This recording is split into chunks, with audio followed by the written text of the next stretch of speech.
आपको anticipatory fear है, sensitive nature है, इमोशनल हैं, आपको गुस्सा भी आता है।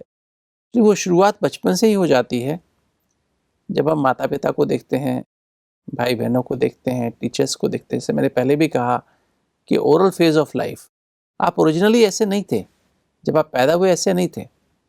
आप पैदा हुए तो आपके अंदर पीस भी, शांति भी थी, प्यार भी था, खुशी भी थी, आप निर्भय थे, किसी बात से डरते ही नहीं थे। फिर जैसे-जैसे बच्चे बड़े होने लगते हैं ना, माँ-बाप बच्चों को चुप कराने के लिए, अपना काम करने के लिए बच्चों को डराना शुरू कर देते थे कि बाहर जाएँगे तो ऐसे वहाँ पर भूत है, वहाँ पर ऐसा है, वहाँ ऐसे आ जाएगा, वो आपको उठा ले जाएगा, है ना? बाहर ऐसे ये बिजली कड़क रही है तो यहाँ पे इसमें से बिजली नीचे गिर जाएगी। क्योंकि कई बार माता-पिता के भी अपने-अपने बिलीफ सिस्टम्स होते हैं, तो बच्चों में वो आ जाते हैं। एक्चुअली आप ओरिजिनली बहुत शांत, प्रेम से भरपूर, खुशी से भरपूर और निडर थे। जब छोटे बच्चे थे तो आप मेंढक पकड़ लेते थे, साँप को भी पकड़ लेते थे। आपको कोई चीज़ से डर नहीं लगता था। तो एक तो ये समझ लीजिए आपकी ओरिजिनल क्वालिटी ये नहीं है। जी। एंटिसिपेटरी फ़ियर, आप पैदा हुए 1 साल के तो आपको एंटिसिपेटरी फ़ियर नहीं था। 6 महीने की आपको एंटिसिपेटरी फ़ियर नहीं था। आप बहुत मस्त कलंदर थे, है ना? कोई प्रॉब्लम नहीं थी आपको। ना सेंसिटिव नेचर थी, ना इमोशनल थे। कोई बात हुई, किसी झगड़ा हो गई या बच्चों से या बच्चों का आपस में झगड़ा हो, फिर थोड़ी देर में खेलना शुरू करते उसी के साथ। तो ये प्रॉब्लम आपकी एक्वायर की है, जो आपने समाज में एक्वायर की है, समाज से, माता-पिता से, भाई-बहनों से और टीचर से और किसी और भी। तो 11 साल की उम्र तक ये हमारी नेचर एक्वायर हो जाती है और उसके बाद जो हमारे हार्मोन, मेल हैं आप तो पुरुष हैं तो पुरुष के हार्मोन निकलने शुरू हो गए, आपकी जो सेक्स ग्लैंड से निकलने शुरू हुए और वो आपकी जो है पिट्यूटरी ग्लैंड से निकलने शुरू हो गए, जिससे एक ठप्पा लग गया, आपकी वो नेचर और पक्की होती गई। और धीरे-धीरे आपकी अब नेचर जो है, पिछले आप 63 साल के हो गए तो भी आपकी नेचर वो जा नहीं रही है और ही बल्कि संस्कार बन गया। तो अभी जो है इसमें समझ की बात भी नहीं है कि आप समझदार हो गए, आपने जीवन देख लिया तो अब आपकी वो फ़ियर निकल जाए, आपकी चिंता खत्म हो जाए, आपको डर खत्म हो जाए। 60 साल गुस्सा कर लिया, 55 साल गुस्सा करके देख लिया, तो आदमी को अनुभव हो जाना चाहिए गुस्सा करने से कुछ काम तो होता नहीं। आप क्या समझते हैं, गुस्सा करने से कुछ काम सिद्ध होता है क्या? काम बिगड़ते हैं, सिद्ध तो कोई भी नहीं होता है। तो फिर भी आपको ये बात क्या होता है, संस्कार आदत पड़ गई है ना? और ये पर ध्यान रहे, ये एक्वायर्ड है। आपकी जो ओरिजिनल नेचर है, वो है शांति, प्यार, खुशी की। अगर आप अभी आप यही इसका अर्थात आपका आउटर सेल्फ कॉन्शियसनेस है। ये जो आपने जब से अपने आप को देह समझना शुरू किया, अपने रोल में समाज में, जैसे अपना रोल है, पिता का रोल है, पति का रोल है, या जो भी आपका रोल है समाज में, कुछ आप बिजनेसमैन हैं या वकील हैं या जो भी पेशे से पेशा है आपका, आपने अपना पेशा लीन लिखा है, तो जो भी आपका पेशा, अपने आप को वही समझने लगे हैं।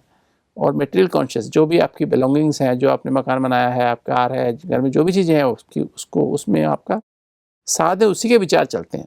या तो अपने देह के विचार चलते हैं या अपने संबंधों के विचार चलते हैं, जो आपके पति पत्नी, बच्चे, भाई बहन, जो भी आपके संबंधी हैं उनके विचार चलते हैं, या जो आपके कॉन्टैक्ट्स हैं उनके विचार चलते, संपर्क वाले लोग हैं उनके विचार चलते हैं, या जीवन में जो आपने चीज़ें कमाई हैं, पैसा, प्रॉपर्टी है, चीज़ें हैं, उनके विचार चलते हैं। या जैसे आपको ये विचार चलते हैं, मुझे बहुत डर लगता है, मुझे, मेरी नेचर ऐसी है, मैं ऐसा हूँ, मैं बहुत भावुक हूँ, गुस्सा आता है। ये आपका संस्कार पड़ गया, आदत पड़ गई है इन विचारों। तो बेसिकली अगर आप चाहते, संस्कार कैसे बनते हैं? जो चीज़ हम बार-बार करते हैं, उससे जो मेमोरी रिकॉर्डिंग होती है, उससे संस्कार, उससे आदत कहते हैं। और यही ऐसे बिलीफ सिस्टम्स होते हैं। दूसरे 10 लोग हमें कोई बात कह देते हैं कि हाँ, नहीं ऐसे ही होता है, तो हमारा बिलीफ सिस्टम, हमारी आस्था है, हमारी मान्यता बन जाती है। और जीवन में जो अनुभव करते आते हैं तो हमारे वैसे ही हमारे अनुभव होने लगते हैं। तो बेसिकली यहाँ पर आपको क्या करना है, आपको अब सत्य के साथ इनर सेल्फ कॉन्शियसनेस, मतलब यही मेडिटेशन की परिभाषा भी है कि राजयोग मेडिटेशन की परिभाषा क्या है, योग के इसका अर्थ है कि कनेक्शन विद द ट्रूथ, सत्य से जुड़ जाओ, अपने आप को बीइंग, आप क्या बोलते हैं एक ओमकार, है ना? ओम का अर्थ भी क्या है, ओम माना अहम आत्मा मम शरीरम, मैं एक आत्मा हूँ, ये मेरा शरीर है, मैं इस शरीर को चला रही हूँ। और एक परमात्मा है, परमात्मा जो पिता है वो पावर हाउस, 7 एनर्जी का, शांति का, प्यार का, खुशी आनंद का, शक्तियों का।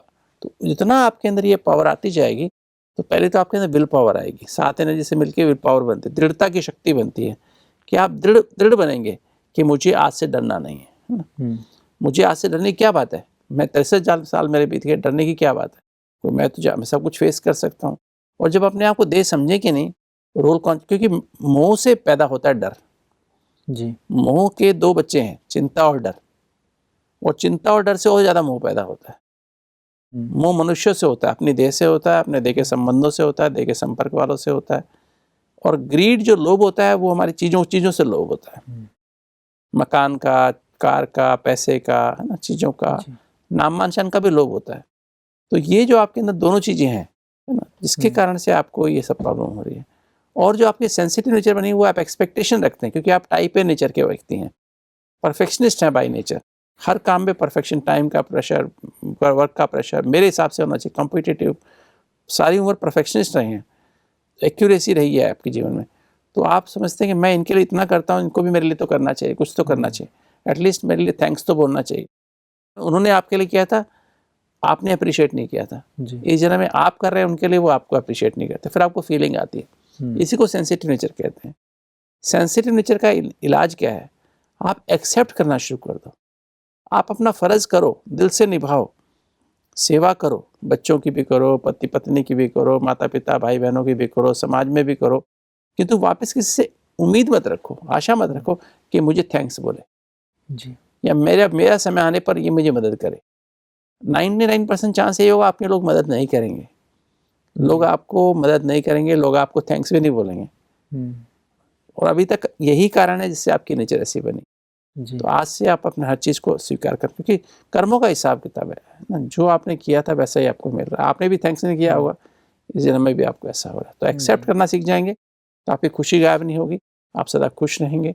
और जब अपने को आत्मा समझ के परमात्मा के साथ पावर हाउस से जुड़ेंगे तो आप इसी को राजयोग कहते हैं। राजयोग मन आप राजा बन जाएंगे, किसके? बुद्धि के, मन के, संस्कार के। अभी आपकी बुद्धि आपकी राजा बन रही है, मन आपका राजा, जो चाहे विचार आपको आ जाते हैं, संस्कार, आदतें आपकी राजा बन गई हैं, जो पुरानी आदतें वो आपकी राजा बन गई, वो आत्मा की सुनती नहीं।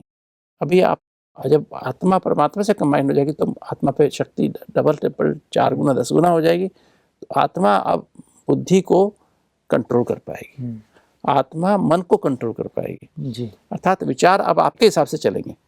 अभी विचार आपके विचारों पे आपका कंट्रोल नहीं है, भावनाओं पे आपका कंट्रोल नहीं है। और संस्कार, जो भी आदतें हैं वो शांत हो जाएंगी। पुरानी आदतें, सोचने की, देखने की, रोने की, फीलिंग्स में आने की, ये एंटीसिपेटरी फियर भी खत्म हो जाएगा। क्योंकि जब मैं आत्मा हूँ, परमात्मा मेरे साथ है, तो डरने की क्या बात है जी, है ना।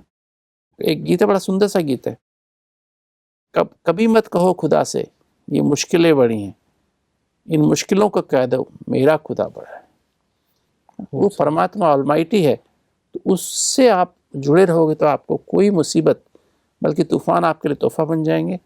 और ये प्रैक्टिस करके देखो। और जो आप दवाई खा रहे हैं अपनी डिप्रेशन की, एंजाइटी की दवाई खा रहे हैं, वो खाते रहिए और आप मेडिटेशन का रेगुलर प्रयोग करिए।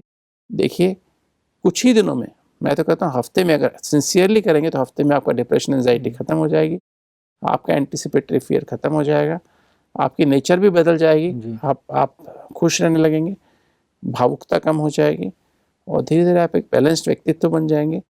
और आपको जीवन में सच्चा सुख क्या होता है, सुख क्या है? कंटेंटमेंट। जो कुछ आपको मिला है उसमें आप संतुष्ट रहना सीख जाओ। इच्छाएं कम कर दो, जितनी इच्छा उतना दुख। इच्छाएं कभी किसी की पूरा नहीं होती, इच्छाएं जो है छाया के माफिक होती है। आप जितना इच्छाओं के पीछे भागो, जितना छाया के पीछे भागते हैं ना जी, छाया आगे आगे जाती जाती, पकड़ नहीं पाते छाया को। किंतु आप छाया की तरफ से पीट करके आ जाओ तो छाया पीछे पीछे आती। ऐसे इच्छाएं हैं, अगर आप इच्छाओं के पीछे भागोगे तो कभी इच्छाएं पूरी नहीं होंगी। किंतु अगर आप इच्छा की तरफ से पीट कर दो और आप अपने काम में कर्म योगी बन करके परमात्मा की याद में हर कर्म करेंगे तो आप देखेंगे आपकी हर इच्छा अपने आप पूरी हो जाएगी। आपको कुछ सोचना भी नहीं पड़ेगा। तो फियर वियर देखेंगे आप 1 हफ्ता पहले राजयोग का कोर्स कर लीजिए। मेडिटेशन का कोर्स नज़दीकी सेंटर पे कर सकते हैं, हमारे ऑनलाइन कोर्सेज भी अवेलेबल हैं। और आप देखेंगे आप क्या होता है, फियर आपको खत्म हो जाएगा।